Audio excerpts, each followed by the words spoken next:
In a city where justice is nothing more than a word painted on the walls of corrupt police stations, the weak are prey, and the powerful rule unchecked. Behind the shadows of alleys and the iron bars of law enforcement, a deeper darkness festers. Out of this abyss rises a man who should have been long dead, an assassin once feared across the underworld. Betrayed, discarded, and left with nothing, his soul refuses to rest.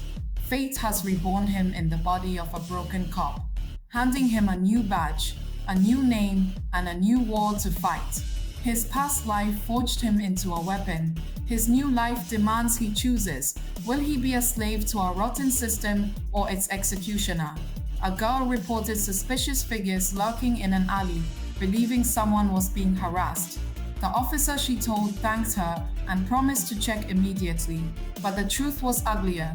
The so-called defenders were nothing more than corrupt criminals preying on the citizens. Their leader, a heartless patrol chief, casually declared the rounds over and insisted it was time to rest. His partner glanced at the window and asked if the girl they had heard about needed help. The chief scoffed. 2 men against so many? Impossible. The girl suggested calling for backup, but the officer smirked, saying she would likely be released only after being used. This was the kind of horror they had seen far too many times.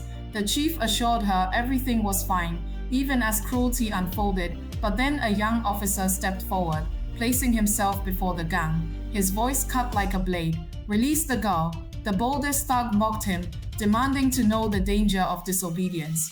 The officer broke his jaw with one strike.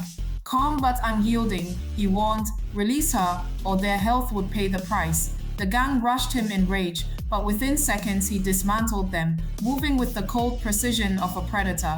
One desperate man pulled a knife. The officer asked if he had ever killed. The thug boasted yes. The officer caught his hands and sneered, "Liar." No blood clung to him, his eyes betrayed him. If he couldn't kill, then he had no right to hold the blade. Terrified, the man dropped it and demanded to know who this stranger was. The reply was simple: "A man who will send you to prison." A police officer. But this was no ordinary officer. A week earlier in the seaport of Incheon, the man had still been known as Bi-Gwang, the world's most feared assassin. His last mission was supposed to grant him freedom. Instead, betrayal awaited him. His allies, assassins with names like Maple Leaf, had turned their blades on him. They fought, but Bi-Gwang destroyed them with ruthless efficiency. Maple Leaf, the last one standing, revealed the truth. Buddha, the leader who raised Bi-Gwang as a killer, had ordered his death. Bi-Gwang stormed the temple to confront him. Guards fell one by one as Bi-Gwang carved a bloody path, his body battered, his soul burning with vengeance. Confronting Buddha, he demanded the life he was promised. Buddha laughed coldly. This ordinary life he longed for was nothing more than death itself. And with a pull of the trigger, Bi-Gwang's world went black. Yet, death did not claim him.